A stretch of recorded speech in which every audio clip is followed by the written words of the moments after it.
Assalamualaikum warahmatullahi wabarakatuh. Saya Sadatul Rosmawati binti Ahmad Jafri, nombor matriks I1830328. Okey, baik. Kami daripada kumpulan 4 akan menerangkan lebih lanjut lagi mengenai sumbangan sarjana Islam dalam bidang sains dan teknologi. Okey. Bahagian saya iaitu saya akan menerangkan pendahuluan atau lebih kenali sebagai pengenalan bagi sumbangan sarjana Islam dalam bidang sains dan teknologi. Okey, baik. Kita pergi kepada poin yang pertama. Sains dan teknologi kejuruteraan tidak dapat dipisahkan dengan bidang ilmu dalam Islam. Sains ni adalah salah satu usaha manusia untuk menghuraikan sesuatu dengan tepat dan secara kuantitatifnya mengenai alam tabi'i dan perjalanannya melalui pengamatan, hipotesis dan eksperimen yang benar. Seperti mana yang kita tahu, sains ni macam mana yang kita belajar waktu ketika dahulu, itulah yang dimaksudkan oleh sains. Okey, poin seterusnya, antara konsep dalam sains yang telah dipelajari adalah hukum, sebab dan akibat.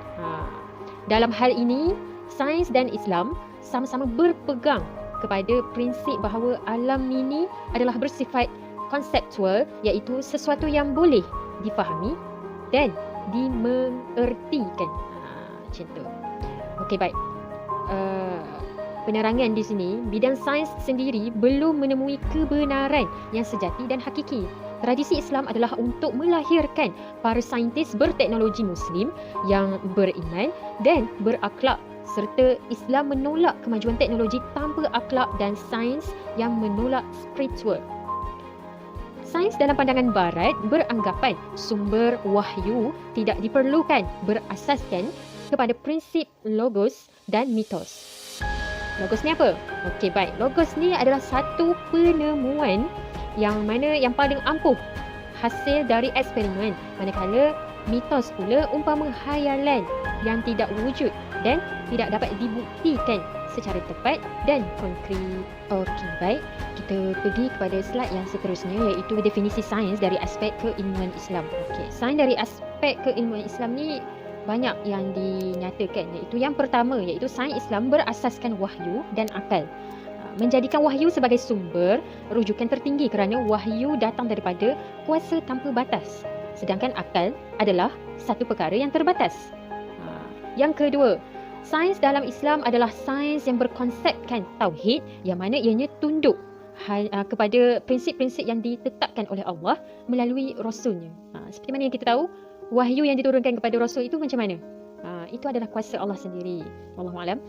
Yang ketiga, ia adalah satu maklumat atau fakta yang didapati menerusi penyelidikan dan penemuan yang menggunakan kaedah-kaedah tertentu tidak bercanggah dengan syarak untuk mencari fakta atau bukti bagi menjelaskan sesuatu kebenaran. Okey, seterusnya, ianya dikaitkan dengan cabang ilmu pengetahuan yang sistematik yang bertolak dari sesuatu sebab dan akibat yang boleh diuji dan dikaji kebenarannya.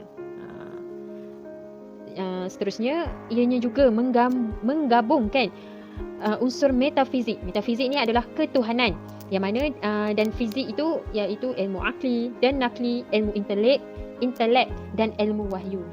Yang terakhir, sains Islam berasaskan dari segi nilai, neutral dan objektif. Okey, baik. Okey, kita pergi ke slide yang seterusnya, iaitu definisi teknologi dari segi aspek dan istilah.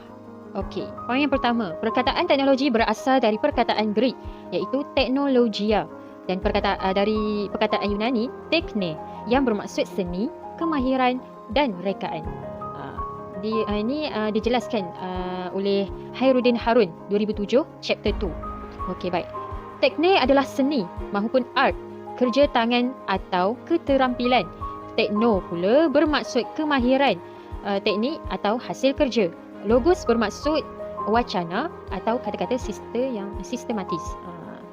Okay, seterusnya, teknologi adalah dapat dirujuk kepada yang pertama, dari segi penggunaan kaedah-kaedah dan teknik-teknik pembuatan barang atau perkhidmatan yang dihasilkan melalui rekaan sains untuk menyelesaikan masalah. Kedua, teknik-teknik yang meliputi kaedah, bahan-bahan, peralatan dan proses-proses untuk menyelesaikan masalah. Ketiga pula, penggunaan sumber-sumber seperti pengetahuan, kemahiran, proses, teknik, peralatan dan bahan untuk menyelesaikan masalah. Itu adalah teknologi. Seperti mana yang kita faham, teknologi ni seperti alat yang ialah pada zaman era sekarang ni, ia menggunakan teknologi yang canggih ke, macam itulah, dia lebih kurang macam tu. Okey, yang seterusnya, ini bermakna teknologi adalah aplikasi pengetahuan sains yang boleh memberi manfaat dan penyelesaian terhadap sesuatu masalah yang dihadapi oleh dalam kehidupan seharian masyarakat sekarang. Macam itulah. Okey, dari segi istilah, teknologi adalah ilmu, pengetahuan dan tindakan yang bersistem dan biasanya dikaitkan dengan proses industri. Kesimpulan dekat sini ialah ilmu yang berbentuk praktikal atau teknikal yang membolehkan manusia membuat sesuatu perubahan yang bermanfaat ke atas alam tabi'i. Itulah dari segi apa yang kita faham dari segi aspek dan istilah untuk teknologi ni.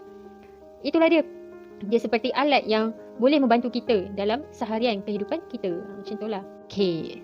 Seterusnya kita ke slide yang seterusnya, iaitu definisi teknologi dari aspek keilmuan Islam. Tadi kita pergi teknologi itu dari segi aspek bahasa dan istilah. Okey, sekarang ni kita dari segi aspek keilmuan Islam. Macam mana? Dari segi aspek keilmuan Islam ni, teknologi ni macam mana? Okey. Teknologi dalam Islam adalah satu cabang ilmu praktikal untuk mencapai tujuan praktikal yang sebenar. Bertunjangkan tauhid kepada Allah, seimbang antara satu sama lain, terlaksana mengikut sistem etika Islam yang mengutamakan keadilan dan dipertanggungjawabkan kepada manusia sebagai khalifah Allah untuk menggunakan alam tabi'i dengan baik. Ini dijelaskan oleh Wan Ramli Wan Daud 1991. Okey, seterusnya, dalam sejarah sains Islam, istilah yang bertepatan dengan teknologi ialah istilah sona'ah. Sona'ah ni ialah Sina'ah ni yang bermaksud ilmu gunaan. Pengetahuan yang berhubung dengan teknik menggunakan pengetahuan sains. Teknik dengan sains ni dia saling berhubung, tak dinafikan, tidak boleh dipisahkan. Mesti berkait. Mesti ada kaitan di antara kedua ni. Bertujuan memberi kemudahan dan kemakmuran kepada manusia. Teknologi dalam Islam adalah berbentuk teknologi yang memberi manfaat, iaitu tanpa unsur kerosakan dan tidak terkeluar daripada etika serta prinsip-prinsip dasar Islam. Teknologi satu pengetahuan kemahiran yang memberikan fokus kepada cara menggunakan ciptaan sains untuk membantu kehidupan manusia mengabdikan diri kepada Allah.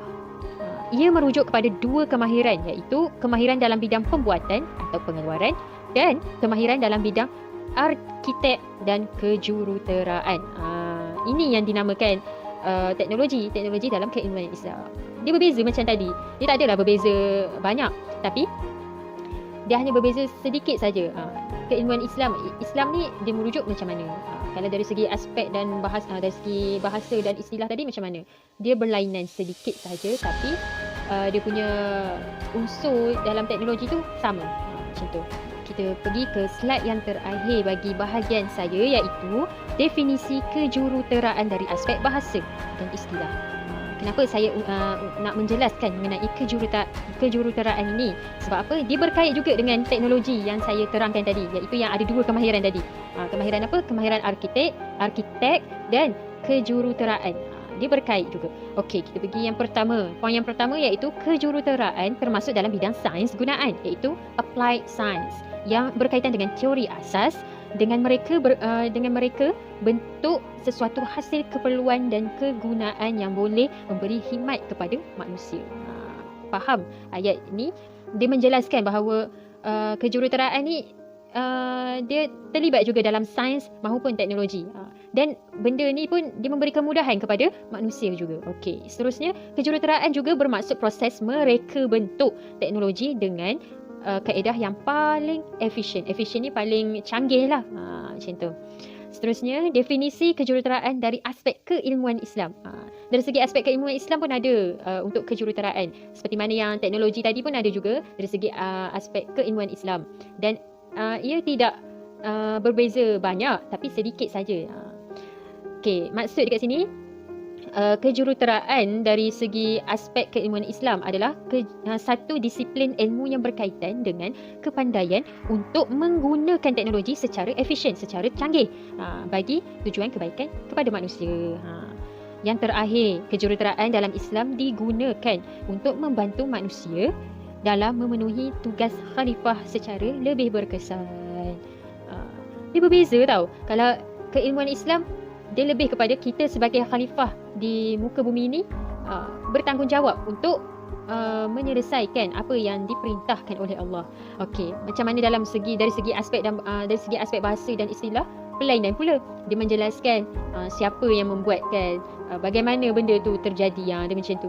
Sebab dia orang mengkaji benda tu. Tapi kalau dari segi aspek Islam, kita dah tahu Allah dah tentukan semua yang ada di muka bumi ini. Wallahualam. Okey, setelah kita dah tahu apa yang saya bentangkan tadi mengenai tajuk bahagian saya, iaitu pengenalan bagi sumbangan sarjana Islam dalam bidang sains dan teknologi itu tadi, kita akan teruskan lagi dengan pembentangan yang seterusnya oleh rakan-rakan saya mengenai tokoh-tokoh yang menyumbang sains dan teknologi ini, insya-Allah.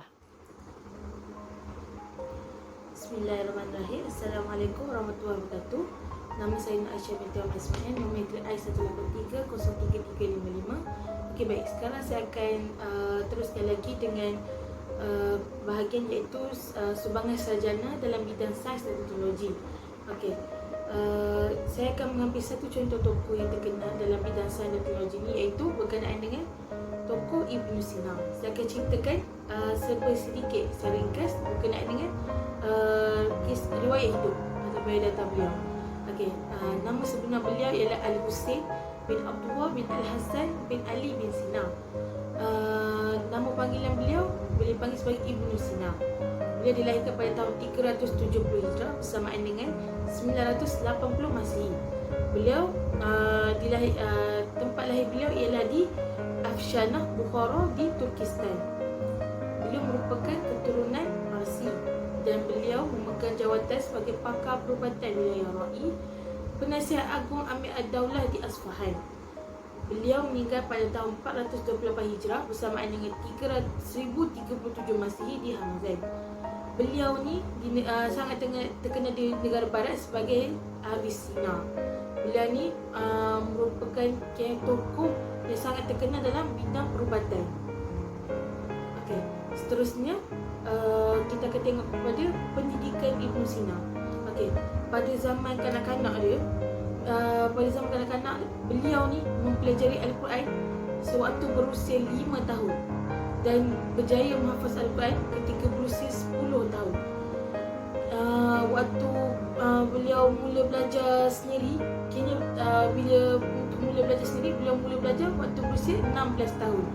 Okey, waktu start remaja umur 16 tahun ni, beliau mempelajari ilmu fiqh tasawuf bersama guru di Ismail Az-Zahid, mempelajari ilmu hisab dan prinsip-prinsip geometri bersama Muhammad Al-Masa'ah, mempelajari ilmu falsafah bersama Abu Abdillah Al-Nadili. Lepas tu mempelajari ilmu astronomi bersama dengan Al-Biruni, dan juga beliau menguasai ilmu perubatan sewaktu berusia 16 tahun tu juga. Beliau dalam remaja tu, beliau memang sangat minati dalam ilmu kedoktoran. Kayaknya waktu beliau mula jadi doktor, betul-betul yang mula menjadi doktor pada waktu berusia 18 tahun. Waktu umur 16 tu dia berjaya kuasai ilmu perubatan, dan umur 18 dia berjaya menjadi doktor pada usia yang sangat muda. Beliau berjaya menyembuhkan Nuh bin Mansur, iaitu pemerintah kerajaan Samaniyah, dan semenjak tu beliau dilantik menjadi doktor istana. Pada waktu dewasa pula, beliau telah menjadi seorang tokoh falsafah yang sangat terkenal. Beliau telah berjaya menjadi pakar perubatan pada usia yang sangat muda. Selepas menjadi doktor istana, pelantikan tersebut beliau menjadikan satu peluang kemasan kerana beliau telah diberikan kebebasan untuk menggunakan perpustakaan istana yang sangat kaya dengan pelbagai jenis buku. Maksudnya dia pergi ke istana tu untuk kaji tentang kaedah-kaedah perubatan, untuk jadikan diri beliau jadi mahir lagi. Okey. Dalam bidang kedoktoran, beliau ni digelar sebagai Raja Ubat. Dalam dunia Islam sendiri, beliau dianggap sebagai puncak ilmu kedoktoran. Ibnu Sina ni sendiri pernah dilantik menjadi menteri sebanyak 2 kali. Disebabkan Ibnu Sina ni dia terlibat dalam persoalan politik, jadi dia dipecat dan dipenjarakan daripada kedudukannya sebagai menteri. Dalam tempoh Ibnu Sina dimasukkan ke dalam penjara, beliau sempat tulis 3 buah buku. Dan pada waktu beliau meninggal usia dapat 58 tahun, waktu itu dalam satu perjalanan bersama Raja Isfahan. Lalu dimakamkan di Hamazan. Jadinya Ibnu Sina ni memang sangat terkenal dengan kesungguhannya untuk belajar dan meminati bahagian ilmu kedoktoran ni. Okey, seterusnya kita akan teruskan dengan ketokohan Ibnu Sina dalam bidang perubatan. Okey, sebagaimana kita tahu, Ibnu Sina ni sangat mahir, sangat pakar dalam bidang perubatan ni. Ketokohan beliau ni dalam bidang perubatan memang mendapat iktirafan dunia. Dan beliau juga telah diberi kepercayaan untuk merawat pada zaman beliau telah diberi kepercayaan untuk merawat penguasa Bukhara iaitu Nuh bin Mansur, pengusaha Jurjan Al-Amir Syams Ma'ali Qabus bin Washamkir, pengusaha Asfahan Al-Amir Ala Ad-Daulah. Beliau juga telah menghasilkan banyak karya dalam bidang perubatan. Dalam bidang perubatan yang paling terkenal sekali kitabnya adalah kitab Al-Qanun Fiktif, Al-Adawiyah Al-Qalbiyah dan Al-Alfiyah At-Tibbiyah. Karya-karya beliau ni telah diterjemahkan ke dalam pelbagai bahasa. Contohnya bahasa Latin dan bahasa Inggeris. Okey. Seterusnya kita akan teruskan lagi dengan sumbangan Ibnu Sina. Sumbangan Ibnu Sina dalam bidang perubatan. Okey.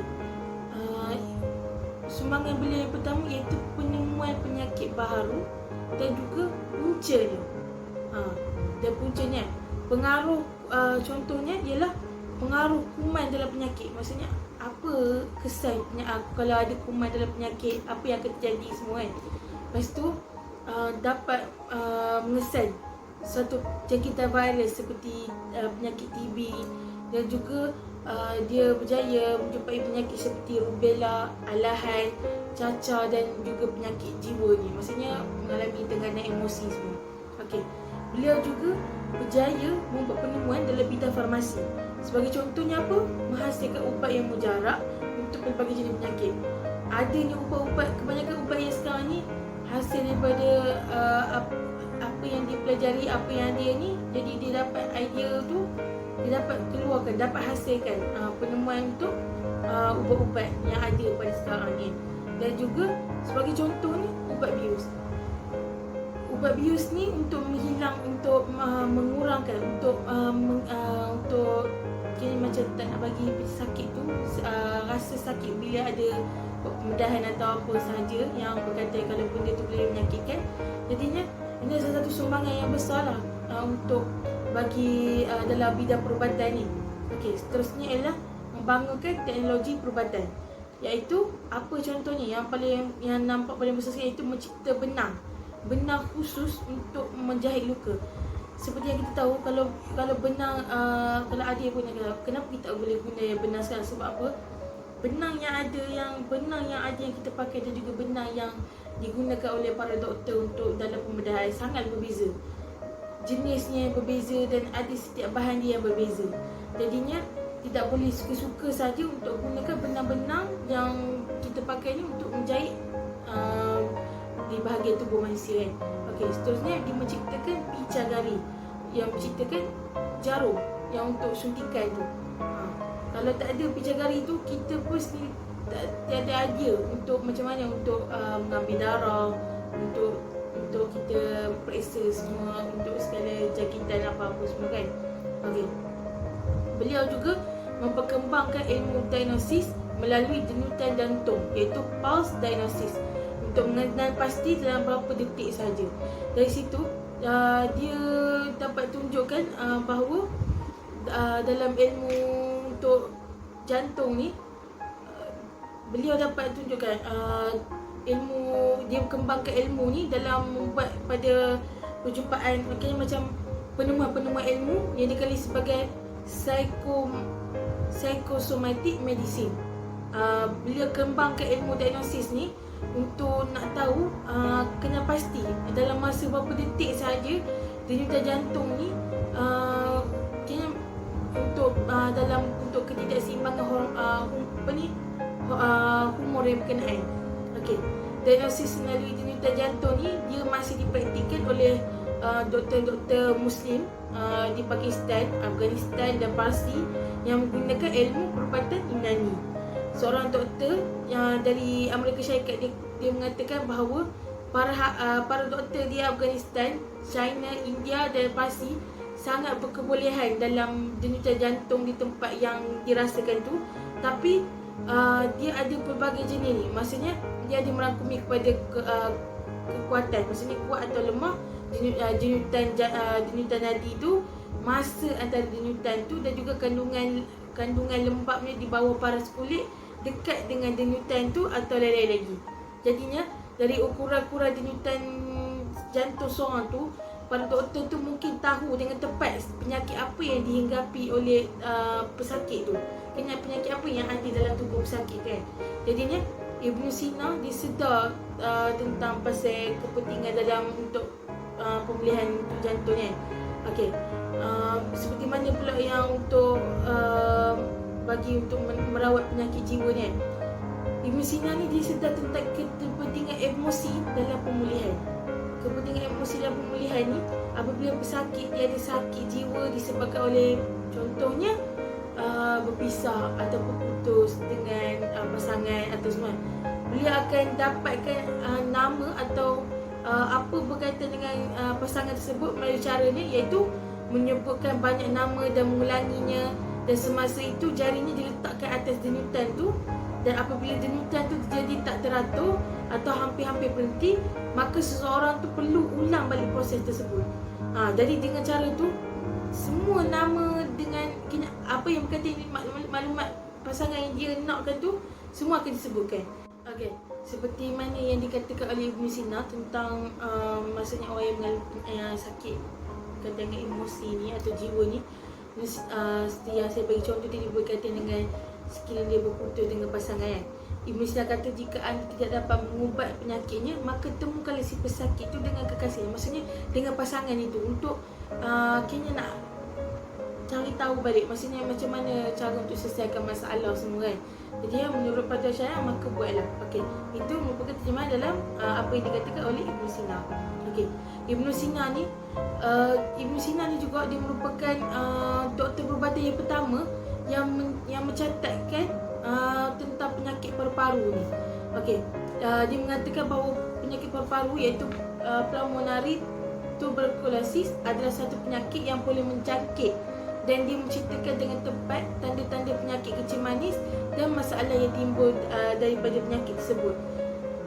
Beliau sangat berminat dan sangat ingin tahu dalam bidang mengenai kesan mengenai akal, berkaitan dengan emosi juga kan, dan juga jasad, dan telah banyak menulis berkenaan dengan gangguan psikologi.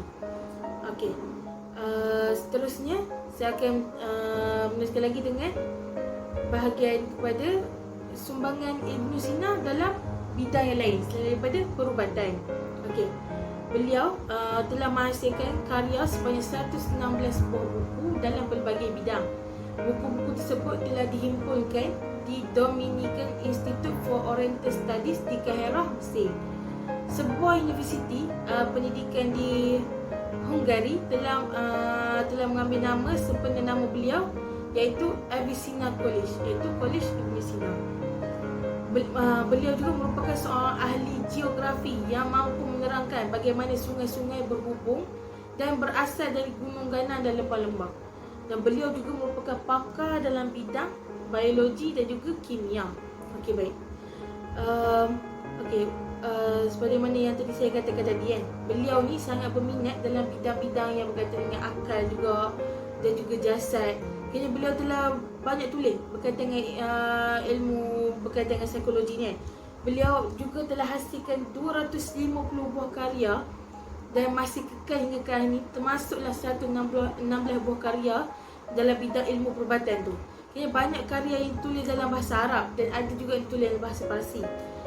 Sebagai contohnya, Kanun Fitik tu, kitab dia yang karya Kanun Fitik adalah karya yang paling termasyhur, yang paling terkenal, iaitu yang paling selalu dicetak, yang paling banyak dicetak di Eropah pada zaman Renaissance, pada zaman kegelapan. Karya Kanun Fitik tu dia ada mempunyai pengaruh yang kuat dalam ilmu perubatan di Eropah. Pada zaman itu dia telah menjadi buku rujukan sumber utama di universiti-universiti Eropah hingga pada abad yang ke-17 Masihi. Okey. Waktu semangat untuk Ibn Sina dalam bidang ilmu lain kan. Okey. Beliau merupakan Ibn Sina juga merupakan seorang ahli falsafah. Ahli falsafah yang sangat terkenal. Beliau menulis sebuah buku yang berjudul An-Najah yang membicarakan tentang persoalan falsafah pada usia yang cukup muda, iaitu pada usia 21 tahun. Pada usia 21 tahun juga, beliau ketika berada di Khawarizmi, di daerah Khawarizm, beliau mula menulis karya yang pertama iaitu berjudul Al-Majmu' yang mengandungi pelbagai ilmu pengetahuan yang lengkap. Kemudiannya, beliau telah melanjutkan penulisan dengan menulis buku-buku lain iaitu 116 karya dalam pelbagai bidang seperti falsafah, mantik, matematik, astronomi, kimia, fizik, biologi dan sains politik. Karya-karya yang beliau telah himpunkan ni, kini karya-karya beliau ni semuanya telah dihimpunkan oleh Dominica Institute for Oriental Studies ni di Kaihara, Mesir. Kini tempat ni tempat penyimpanan segala buku-buku dia, segala sumber-sumber yang telah dibuatkan, karya-karya yang telah dibuat semua disimpan di sini. Okey. Karya beliau ni telah diterjemahkan dalam bahasa Arab pada tahun 1950 oleh Liga Arab dan diberi tajuk Mu'allafat Ibn Sina. Jasa beliau dalam bidang perubatan dan keilmuan sangatlah dihargai, sangatlah amat diambilkan. Sebab apa? Sehinggalah di Hungary menubuhkan satu institusi pendidikan yang dinamakan sebagai Avicenna College ni.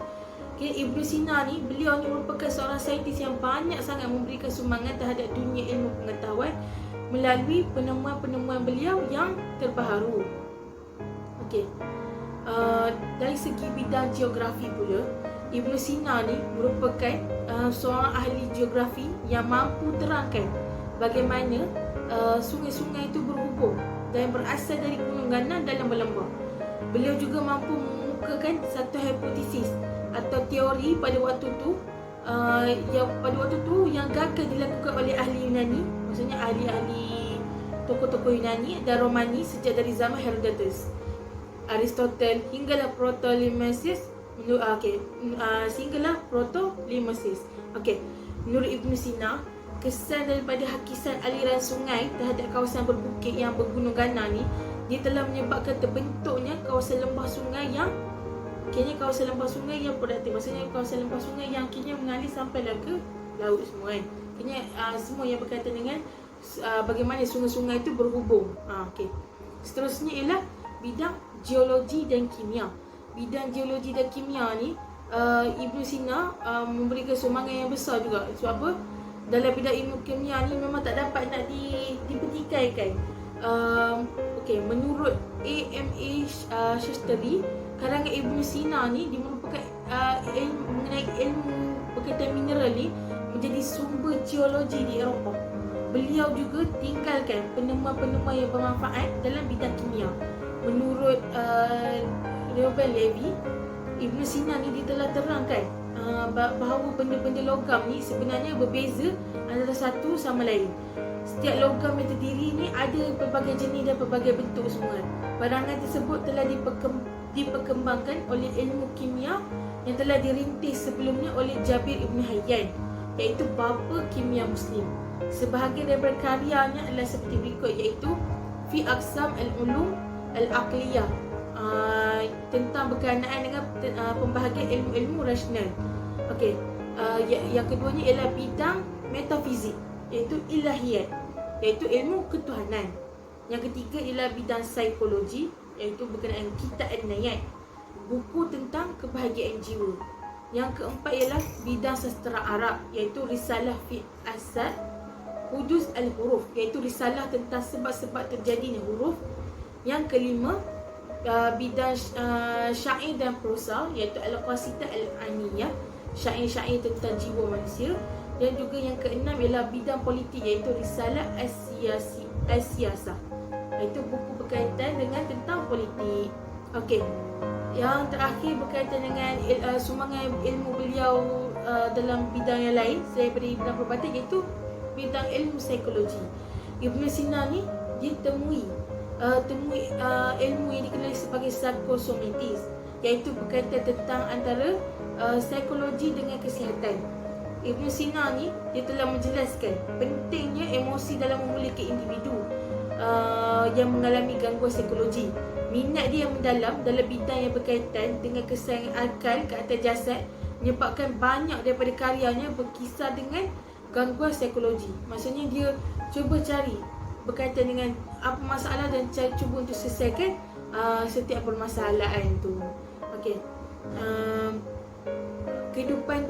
Yang terakhir sekali ialah kehidupan terakhir Ibn Sina. Kehidupan terakhir Ibn Sina ialah beliau meninggal dunia di Hamazan dalam usia 58 tahun. Beliau dimakamkan di sana waktu dalam rangka memperingati 1000 tahun hari kelahiran dia di Tehran. Beliau telah dinobatkan sebagai Father of Doctor, maksud bapa kepada perubatan untuk selama-lamanya. Dan di Tehran juga telah dibangunkan sebuah monumen sejarah untuk memperingati beliau ni. Makam beliau di Hamazan telah dikelilingi oleh makam-makam doktor Islam yang lain. Mungkinnya disebabkan ini, itu yang menyebabkan kalau ahli-ahli ilmu ni sangat rasa bangga sekiranya dapat dimakamkan di tanah kuburan di mana Zaini ini dimakamkan. Zaini ini nama panggilan juga kepada Ibn Sina. Akhirnya tokoh-tokoh ni pun sangat bangga kalau dapat dimakamkan berdekatan dengan Ibn Sina. Kerana kehebatannya Ibn Sina tu dalam berbagai bidang, bukan setakat bidang perubatan, malah bidang geologi, kimia, psikologi, berkaitan dengan geografi dan sebagainya. Assalamualaikum warahmatullahi wabarakatuh. Saya Siti Mariam Alia binti Rosli, Nometri I183033375. Saya akan menerangkan salah satu tokoh yang menyumbang dalam bidang sains dan teknologi, iaitu Ibnu Haytham. Saya akan menerangkan tentang latar belakang Ibnu Haytham, iaitu nama penuh beliau adalah Abu Ali Muhammad bin Al-Hasan bin Al-Haytham Al-Bashri Al-Misri. Beliau lebih dikenali dengan nama samaran, iaitu Ibnu Haytham. Di dunia barat, beliau telah dikenali dengan beberapa nama seperti Al-Hazin, Abin Natan dan Abinitan, tetapi lebih terkenal dengan panggilan sebagai Al-Hazin. Beliau dilahirkan pada tahun 354 Hijrah bersamaan dengan 965 Masihi di negeri Basrah, iaitu Iraq.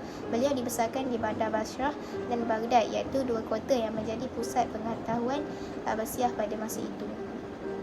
Di dua kota inilah beliau memulakan pendidikan awalnya sebelum dilantik menjadi pegawai pemerintahan di bandar kelahirannya, iaitu Basrah, Iraq. Setelah beberapa lama berkhidmat dengan pihak pemerintah di sana, beliau mengambil keputusan untuk merantau ke Ahwaz dan Baghdad. Di perantauan, beliau telah melanjutkan pengajian dan menumpukan perhatian pada penulisan. Keintelektual Ibnu Haytham terbukti ketika beliau masih menjadi seorang pelajar dengan cenderungan beliau terhadap pelbagai bidang ilmu. Beliau tidak pernah jemu untuk menimba ilmu pengetahuan baik agama maupun umum seperti matematik, fizik, perubatan, astronomi dan falsafah dan mantik. Beliau adalah seorang tokoh cendekiawan sains yang terkenal dan termasyhur dengan ketinggian ilmunya di tanah Arab dan di benua Eropah. Pada zamannya, kemasyhuran sebagai ilmuwan menyebabkan Bani Fatimiyah di Mesir waktu itu pemerintahannya ialah Khalifah Al-Hakim bin Amirillah mengundangnya ke Mesir. Maksudnya undangan dinasti Fatimiyah itu adalah memanfaatkan keluasan ilmu yang dimiliki oleh Ibnu Haytham. Beliau diharapkan mampu untuk mengatur banjir di Sungai Nil yang sering kali berlaku pada negeri itu setiap tahun. Tetapi beliau tidak dapat mewujudkan rancangan untuk takungan raksasa yang dibuatnya kerana kurangnya alatan canggih pada zaman itu. Untuk melindungi dirinya dari kemurkaan pemerintahan pada ketika itu, beliau berpura-pura untuk berlakunya hilang ingatan dan meninggalkan pekerjaan itu sehingga pada tahun 1021 Sultan Al-Hakim bin Amrillah telah mangkat, dan dari tarikh itulah Ibnu Haytham kembali normal dan aktif dalam aliran ilmu semula. Pendidikan dan kejayaan Ibnu Haytham. Ibnu Haytham mendapat pendidikan awalnya dalam bidang akidah, Al-Quran dan hadis di sebuah masjid di Basrah. Ibnu Haytham pernah bekerja sebagai accountant ketika di Basrah. Seterusnya, Ibnu Haytham meneruskan pengajiannya dalam bidang falsafah, terutamanya falsafah Aristotle yang tidak digemari oleh masyarakat ketika itu. Malah tekanan politik yang diterima oleh Ibnu Haytham ketika itu mengakibatkan Ibnu Haytham mengambil keputusan untuk melarikan diri ke Baghdad. Ibnu Haytham datang berlindung dan mengabdikan dirinya di Universiti Al-Azhar dan terus menyambung usaha ilmunya dalam bidang yang cukup saintifik. Beliau juga menterjemahkan buku-buku matematik dan falak dalam bahasa Arab, terutamanya dari bahasa Latin. Sebelum itu, beliau telah pergi ke Andalusia, Spanyol, iaitu kiblat ilmu pengetahuan Eropah pada masa itu. Di sana beliau mempelajari optik sehingga terkenal dalam bidang optik. Pada tahun terakhir hayat beliau kembali ke Kahirah, Mesir dan sebagai ahli matematik hingga akhir hayat beliau. Yang seterusnya adalah sumbangan Ibnu Haytham dalam bidang optik, iaitu penglihatan. Dengan menggunakan kaedah matematik dan model fizik yang baik, beliau dapat membuatkan eksperimen yang mendalam. Ibnu Haytham telah meletakkan pada optik pada batu asa yang tegak. Beliau telah menggabungkan teori dan eksperimen dalam penyelidikannya. Dalam penyelidikan beliau telah mengkaji gerakan cahaya, ciri-ciri bayang dan imej. Banyak lagi fenomena yang penting. Beliau telah menolak teori Ptolemy dan Euclid yang menyatakan bahawa manusia melihat benda melalui pancaran cahaya yang keluar dari matanya. Tetapi menurut Ibnu Haytham, bukan mata yang memberi cahaya, tetapi benda yang dilihat itulah yang memantulkan cahaya ke dalam mata manusia. Beliau hampir menemukan mengenai teori kanta pembesar semasa kajian mendalam beliau mengenai segmen sfera gelas yang diisi air. Teori ini digunakan di Itali pada 3 abad kemudian. Snell dan Descartes pula terpaksa mengambil masa selama 3 abad kemudiannya untuk mencadangkan mengenai teori sains. Beliau juga mengkaji binocular vision dan ilusi bulan, moon illusion, yang menjelaskan pembesaran ketara saiz matahari dan bulan semasa mendekati garis horizon. Selain itu, Ibnu Haytham menjelaskan teori kelajuan cahaya dan mempersoalkan teori cahaya terbentuk dari partikel yang bergerak secara lurus. Cermin kanta cengkung dan kanta cembung, Ibnu Haytham telah menggunakan mesin laser, iaitu larik, untuk membuat kanta cengkung dan kanta cembung untuk penyelidikannya. Dengan ini, beliau telah mengkaji tentang cermin sfera dan cermin parabolik. Beliau mengkaji abrasi sfera dan memahami bahawa dalam cermin parabola kesemuanya cahaya dapat tertumpu pada satu titik. Teori biasan cahaya, teori ini agak mengagumkan beliau, telah mengkaji segi 4 hala 7 pada permukaan biasa beberapa abad sebelum Isaac Newton memperkenalkan di dunia barat.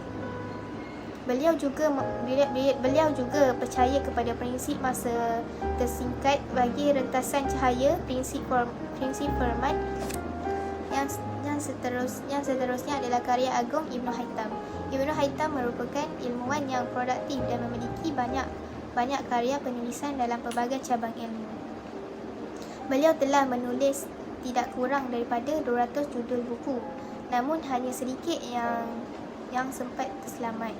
Di antaranya ialah Maqalah fi al-Istihraj Sam al-Qiblah, penyusuan kota; Maqalah fi Hayat al-Alam, astronomi; Kitab fi al-Minasik, kamus optik; fi al-Marayah al-Muhrikah bil al-Dawair, cermin yang membakar; Maqalah fi Daw al-Qamar, cahaya dan gerakan langit; Zawahir al-Hasa, gejala senja; fi Kaifiyat al-Izlal, fi al-Asar al-Lazi al-Qamar, fi ad-Dawar, fi al-Makan, fi al-Mulumar, fi Misalat al-Mujasamah al-Mukafi, fi Irtifa al-Qud. Semua itu adalah tentang kajian ilmu fizik dan astronomi. Karya-karya tersebut adalah berhubung dengan ilmu fizik dan matematik, iaitu di antara ilmu yang sangat dikuasainya. Hampir keseluruhannya telah diterjemahkan ke dalam bahasa Eropah. Ibnu Haytham juga pernah menulis 4 buah risalah tentang cahaya dan ilmu ukur. Risalah tersebut diterjemahkan ke dalam bahasa Jerman dan telah tersebar dengan luas di Eropah sejak tahun 1907 Masihi. Al-Munazir adalah salah satu daripada karya Ibnu Haytham yang teragung tentang bidang kajian optik, dan buku tersebut pernah menjadi rujukan kepada para ahli kaji optik selepasnya. Karya ini diterjemahkan oleh Witello pada tahun 1270 Masihi dan kemudiannya diterbitkan oleh F. Reisner pada tahun 1572 Masihi dengan nama Thesaurus Opticae. Seterusnya adalah kepakaran Ibnu Haytham dalam bidang lain, iaitu ahli bidang falsafah. Ibnu Haytham telah disenaraikan di antara salah seorang ahli falsafah Aristo. Di kalangannya adalah sahabat beliau, iaitu Ibnu Sina dan Al-Biruni. Ibnu Haytham mendahulukan lebih 7 abad lamanya. Teori yang dilabelkan dari Khan sebenarnya datang dari beliau, iaitu bahawa untuk mencapai kebenaran hendaklah dengan mengetahui pendapat-pendapat yang berunsur kepada kenyataan yang digambarkan dengan akal rasional. Yang kedua adalah bidang astronomi. Beliau melanjutkan pendapatan ilmuwan Yunani tentang proses pengubahan langit abstrak menjadi benda-benda padat. Dalam karya astronominya, beliau melukis gerakan planet-planet tidak hanya dalam terma eksentrik dan epistikrus, tetapi juga dalam satu model fizik. Pendapatnya hanya mempengaruhi dunia pemikiran barat pada zaman Johannes Kepler.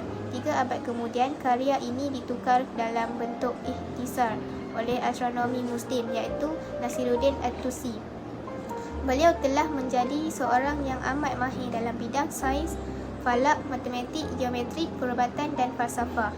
Tulisannya mengenai mata telah menjadi salah satu rujukan yang penting dalam bidang pengajian sains di barat.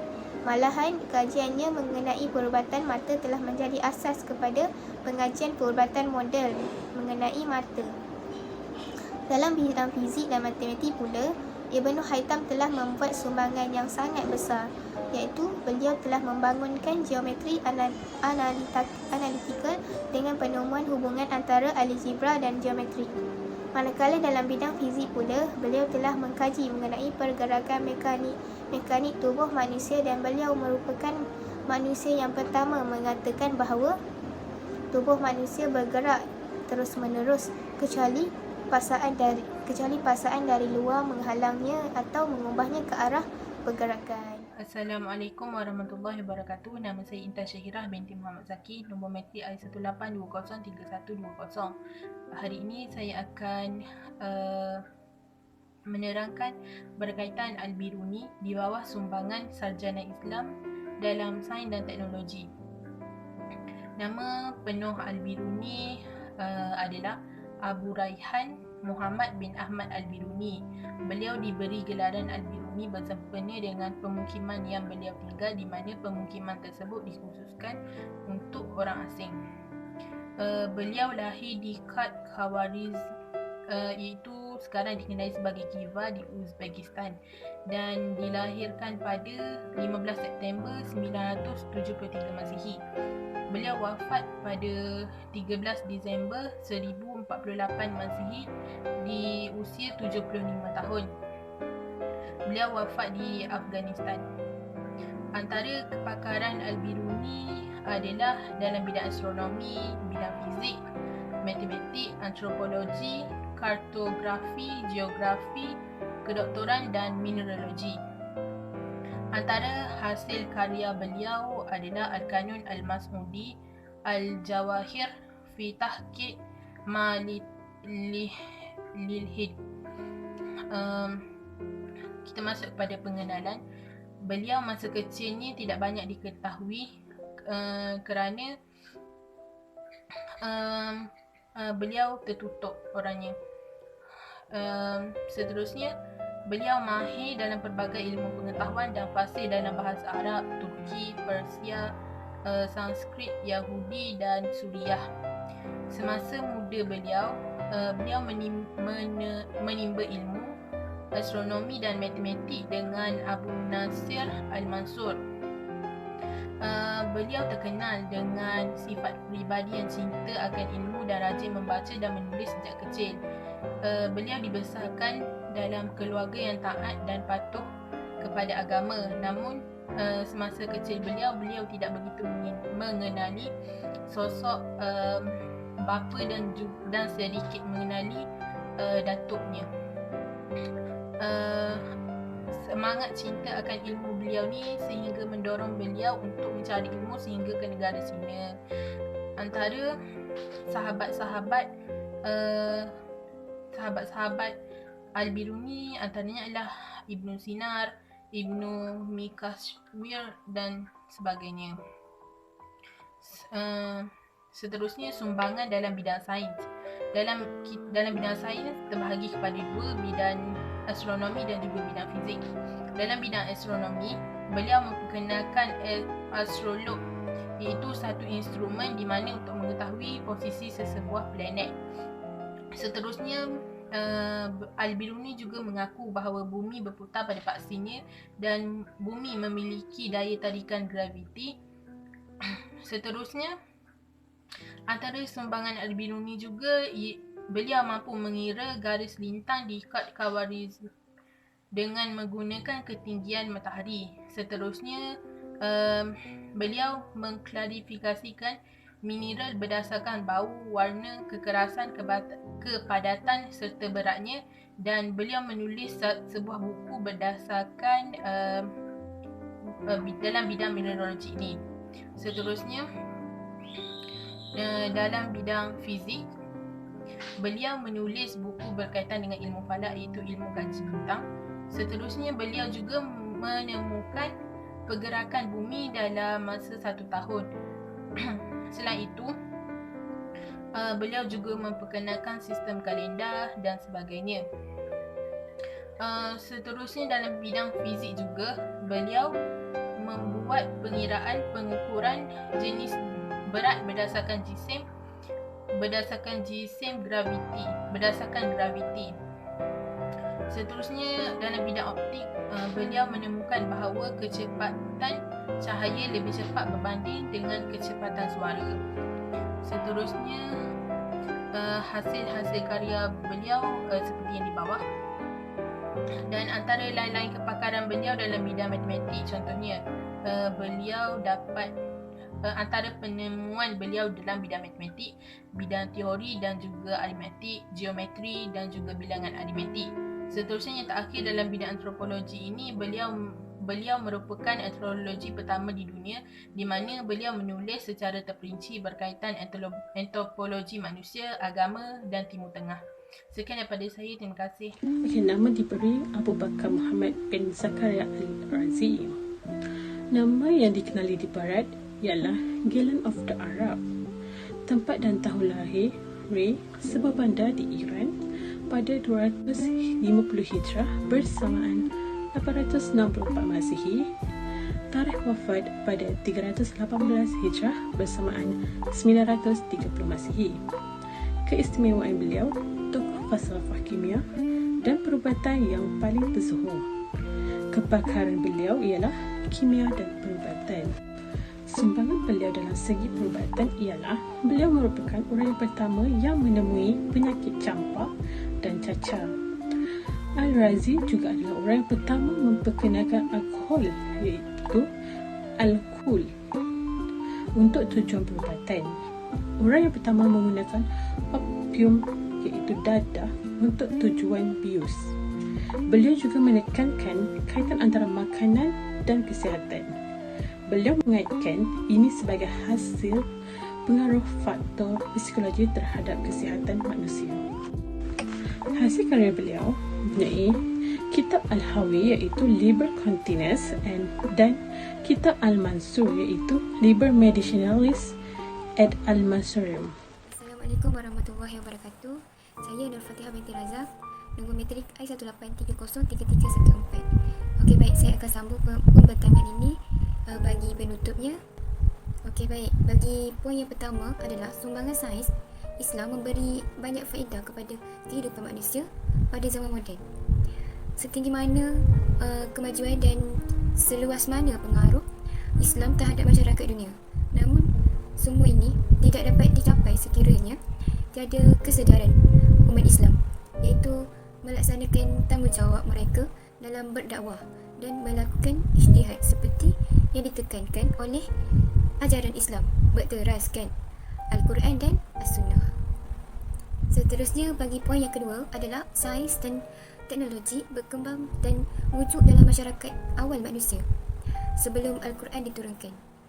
Okey, sains Islam ialah ilmu pengetahuan yang tersusun dan sistematik, dapat diuji dan dibuktikan kebenarannya. Perkara ini amat penting dan banyak memberi kebenaran dalam kehidupan manusia.